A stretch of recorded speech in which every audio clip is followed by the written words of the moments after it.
Welcome to Tete-a-Tete, a head-to-head conversation about how to get more bang for your buck when utilizing flower bulbs in your garden landscape. And now, celebrating their 125th year as a family business, here are your hosts, Brent Heath and Jay Hutchins.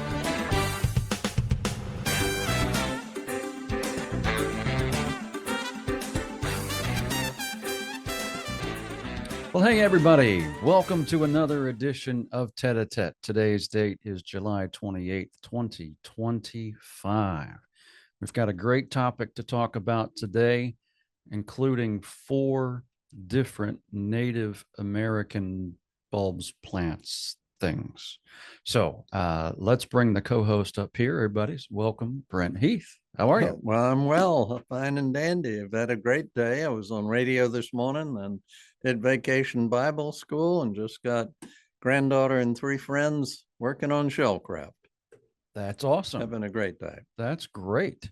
That sounds like a fun day, and it's a good day to be inside, at least here in Virginia. And I think in a lot of places, it's because it's the heat and the humidity is not going away. Yeah, I'd much rather sweat than shiver. So I know I'm a little different. That's okay. Some people, I would rather sweat than shiver as well. Good. Yeah, I just do not like the cold weather at all. Yep.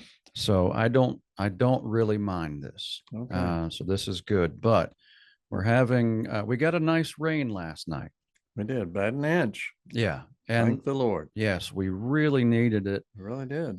Plants were starting to look a little burned up and in desperate need. Hang in the ears. Yeah, just a the little leaves bit. are wilted a little bit. Yeah, just that's their signal. They need water quick. Yeah, absolutely. So we got some good rain last night, at least here in Virginia, and it looks like we're going to get a break from the temperatures starting on Friday. Yeah, 70s. Yeah, wow. it'll be just getting into the Awesome. 80s possibly. Yeah, so it's going to feel really nice this weekend. Yeah. Well, let's get to these 4 plants that we've got. And these are all Native Americans, yeah? They are indeed. We are talking about the Calochortus, the Camassia, the Diclostema, and the Tritolea. So let's start from the first one, Calochortus. Calochortus. Mm-hmm. Do you know what its nickname is? I do not know the nickname. I'm trying to cheat. It's Hispanic. It's mariposa, Ah, which translates to butterfly. Oh. Or if you're in France, you'd call it papillon. papillon. Yeah. Or if you're in Holland, you call it vlinder. Ah. But it's the butterfly orchid, not an orchid at all, but it's a wonderful. The only one we list is a very diminutive, short stemmed one, grows beautifully in rock gardens. Calochortus cupido, and I can't remember right off if it's what its species is, but it's a selection from the species. It's a lovely purplish color and soft purple. So that may be violet. I don't know what your color translation is, but it's a wonderful little plant. Grows in Becky's rock garden beautifully. I don't have much success with it in my regular garden, but it's one for rock gardens. It's a California native. There are a number of others that unfortunately didn't make it into the bulb trade because the bulb trade, 25% of the bulbs grown in the Netherlands are grown for for planting in gardens. The other 75% are for the cut flowers and for the pot plant market. Wow. So we gardeners using 25%. And this one is a great little one that we've been able to keep. Some others were thought to be good cut flowers, but they just didn't make it in the market. Gotcha. So, but a great little plant, hardy through zone 6 through 10. Nice. So that's a big stretch because 10 is pretty hot in the summer. Yeah, that is pretty warm. Yeah, and these do wonderfully in California where they're native to, probably up into coastal or maybe coastal Oregon and Washington, down into probably into Mexico. But a great little bulb, cute little thing. And so even though we're talking, there's zone 10 in California and then there's zone 10 in Florida. And I think we're using, yeah, you're right. They do differ in but that they're different climates. The one's they really humid. absolutely awesome. And in Florida they get thunderstorms every afternoon. Okay, Just so about. better So in more dry landscapes. yes, indeed. Okay. So good point. All right. Because you try them in Florida, they might not do. Okay. Probably wouldn't. All Okay. right. Sounds good. And next up would be the Camasia. Now, this is a neat one because this one was a food crop for Native Americans. Actually, many of the bulbs were, and most of the bulbs we're talking about are West Coast natives. So the West Coast Native Americans or First Nation people out there utilize these as a starchy food source. Now, Kamasha grow in a different sort of area. They grow in high mountain wet meadows. So Oregon, Washington, um, somewhat in Idaho, up in those high meadows. And they're fun. They were a food crop. Now, little did we know this. Lewis and Clark certainly didn't know it when they're making their trek west. Fortunately, they hired a stupid guide who had a Native American wife. And when they got snowed into the Sierra Nevada or Bitterroot Mountains, I can't remember which, they had eaten their horses. They were boiling their saddles, and Sakakawea, well, we call her Sacagawea, but proper pronunciation, I think Sakakawea, went out into the meadows, dug these bulbs, roasted them, and kept them from starving. And, we guys always know more than girls do. So some of the guys thought, well, I don't have to go to all that trouble. Let's dig them up and eat them. Made them sicker than a dog. Yeah. But wonderful because I got to actually name one in her honor. Oh, neat. And it's a variegated form of one. Let's just start through them. Kamasha Kasiki is a little bit shorter, but bigger florets, inflorescence. And by the way, the pollinators adore these. Oh, good. They flock to them in the spring. These are late spring blooming. So they end up the daffodil and the tulips and take you into almost the lilies and things like that. Kamasha Kasiki is the pale blue, very lovely color. Kamasha Kasiki Zwanenberg, though, a selection of it is much deeper blue in color. And then we have the Lichtlinii. Now, these are taxonomists who give these things their names, and I should have looked up what they mean by Lichtlinii, but I unfortunately didn't. But it has the name alba behind it, and of course, alba is white in Latin, and it's a lovely white one on a spike.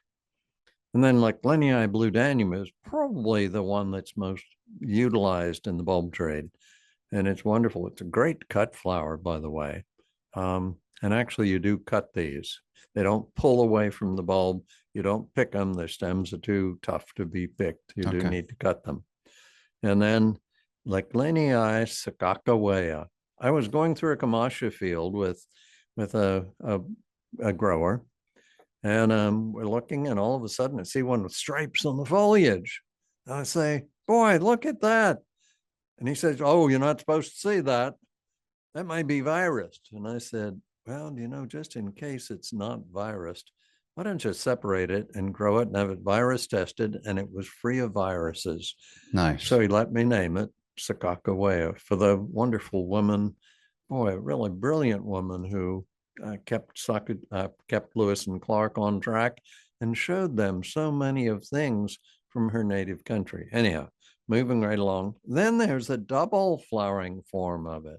Well, that means the pistil and stamens have turned into petaloids, and it's beautiful and actually longer lasting in bloom because it doesn't get pollinated, so it doesn't begin to set seed. And then there's a little one called Quamash, and it's a cute little, the darkest blue of all of them. And then there's one whose leaves got a gold stripe on the edge. So a double beauty in that flower, in that it's a foliage is attractive as well as the flowers. So Kamashas are great. You want to plant them, when the soil cools in the fall down to 60 degrees, and they're hardy through zones. Oh boy, where are we? 3 through 8. Three So through not real great in the deep south, right. but they're good all up in New England, throughout the Midwest, upper Midwest, and of course Pacific Northwest. They're ideal. That's where their home is basically. Neat. Well, I look, you know, if anybody was interested in the story of, I say Sacagawea because that's what I learned when I was little. I can't say the other one, but when she did cook these, Brent mentioned that, you know, they got sick and when they didn't cook them, and I just did a quick look, and it's because of the inulin in them. But if you cook them enough, try this at your own risk, by the way.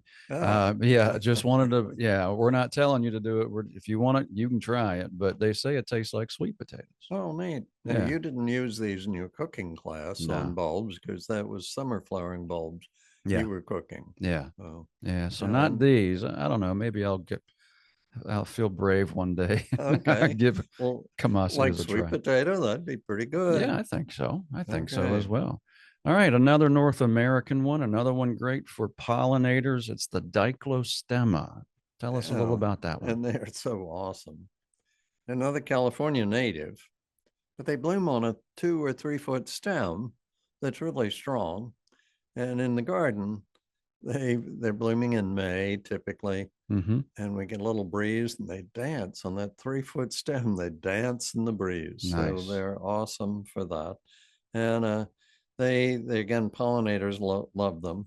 But the one called Ida Maya, and I don't remember where the name came from, but it's the showiest of all because boy, it is red, red, red It is. with a firecracker yellow rim around the plant. So Yeah. they look like a bunch of firecrackers on a stem just beginning to sizzle and go off. And the cluster of them can be almost as big as your hand. So individual florets like your little finger. But, and then pink diamond is another color variation of it with a little white mouth to it. But lovely plants and have proved to be really good in my rock garden in particular, where I have good drainage. All of these California plants do like to sleep in a dry bed. Okay. So during their dormancy, they want to stay on the dry side. Okay. Good to know. Great for pollinators and about 10 or so per square foot. So keep that in mind when Yes. you're doing your planning for your gardens. The fourth one to discuss, another American native, is the Tritolea. Okay. Another California native and an amazing one that is actually, and both the Diclostemma and Tritillaeas are excellent cut flowers, very long lasting in a vase. And you do cut them because their stems are solid, not hollow like daffodils. So Tritillea is blue, blue, blue, and then one white. So the Aquarius is actually a double, which is often a mutation where the Lord takes the pistil and stamens and turns them into petaloids. And it creates a sterile plant that cannot be pollinated. But so it's the only one that is not terribly attractive to pollinators because there's not much pollen there or no nectar. But anyhow, it's a double, which would last longer in bloom and a lovely blue and a great cut flower. The Queen Fabiola. Now, I don't know who Queen Fabiola was. She must have been fabulous, She must have but been. I'm not sure about that. Anyhow, it's one that you often see if you go to Ellesmere to the flower market in May, you'll see lots of these on the market because they're long lasting cut flowers. They're only about a foot tall, but just wonderful. So any event, again, good drainage for them. They appreciate it. Did you find who Queen I Fabiola did. was? Yeah, no. I saw you looking. Yeah, I jumped right in. Yeah. It's Fabiola of Belgium. She was the Queen Oh, of Belgium neat. when she married the king in 1960 until he died in 1993. Oh, wow. So we're talking not that long Yeah, ago. yeah. So, Almost our time. No, yeah. my time frame, not yours. And But here's a little picture of her. oh, Wow. Okay. Yeah, that's Queen Okay. Fabiola. Yeah. Oh, pretty woman. Yeah. Pretty woman, pretty flower. Yeah, it absolutely is. Then, Go ahead. and a lot of these were actually brought to the attention of us by a gentleman in California, well known for his botanizing. His name was Wayne Roderick. And there was a bulb conference in California many years ago, back in the 60s. And Wayne Roderick, I introduced him to Wim de Goede in Holland. And then the two of them went off botanizing, and Wayne showed him all these special clones of these different native bulbs. And Wim took them back to his family's firm in Holland, and that's how they got, most of them got started. But this one was again, a mutation, I think. It's striped blue and white. And I don't know who Rudy was that they named it for, but he must have been a special person. In any event, a great one, excellent cut flower again. And the Tritolea is hardy from wholesale zone 5 through 9. So a little more on the warm side, Yeah. a little less on the cool side. And then an all white form called Silver Queen. Nice. It's a beautiful one. It is lovely indeed. Pure white.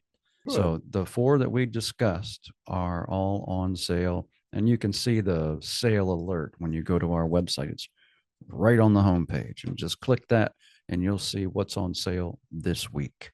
And we try to talk about those and share that information with you. And let me ask you a question about you. A couple of these you mentioned mutating. Yes. And changing into a double. Right. And that question has come up a couple of times from customers, or we've seen some of these mutations in other bulbs like tulips or daffodils in the Netherlands. Right. And they tend to segregate the one away. Yes. And then keep an eye on it. Now, what keeps them from reverting, well, or that's a whatnot? key point. Yeah. Some are don't revert, and others after a year or two change back to what they originally came from. So that's why the trial time comes. Right. Because some, and I don't know, the good Lord just gave them more of it than than others. I wish I could tell you, but scientifically or botanically, I don't know why some mutate and some don't. It's like a practical joke from the Lord briefly. How about that? Because Denise and I were over in the Netherlands, and we saw, we're always looking for something new and different. Yeah. And it was a red tulip with yellow on the tips. Now, there is one called Flame because it looks flame-like, but this one, very narrow point. It really looked like a flame, more than tulip flame does. And it was fantastic. And I thought, this is so different. We have to get this one. And you're looking at, oh gosh, I don't know, a third of a hectare, maybe not even that much. That's 100,000 bulbs. Yeah, it was a lot. It was a good amount of them. Yeah. And then as I was scanning them, there was one, because it was a sport, it was a mutation. Yeah. There was one over there that had half pointy flame and half regular tulip petals. Wow. And I was like, it's trying to revert back. That's when I threw my hands in the air, and I was like, I don't think we're going to get this one out of a million. No, I saw some more after that. Okay. Yeah. But so the last thing we want to do is have you look at our catalog, our website, find something that looks really cool like that. And then when you grow it, it's reverting back, and then you're not happy. So we want you guys to be happy. Indeed. So, but yeah, it's really interesting how that the sporting or the reverting of what things look like happens. It's kind of neat, interesting to watch. Thank you all for joining us for this latest edition of Tete a Tete. We appreciate you listening and all your comments and questions online through all of our social media channels. And Brent, thank you once again for your time. Well, I enjoy this, if you could tell. Yes, I can tell. I like people and I like plants. And you enabled me to do them. Don't enable me to drink or smoke, but you enabled me to preach the gospel of gardening. That's it. Amen, brother. And thanks again to Van for coming in to operate cameras today. And that'll do it for this episode. Harvey King, take it away, my friend. Thank you for joining us today on Tete a Tete. You can subscribe to this program by finding us on your favorite podcast platform like iTunes, Spotify, and more. You can also watch us on our YouTube channel and find us on Facebook, Instagram, and TikTok. Just search for Brent and Becky's. Until next time, let's get out there and make the world more beautiful. We'll see you next time on Tete a Tete.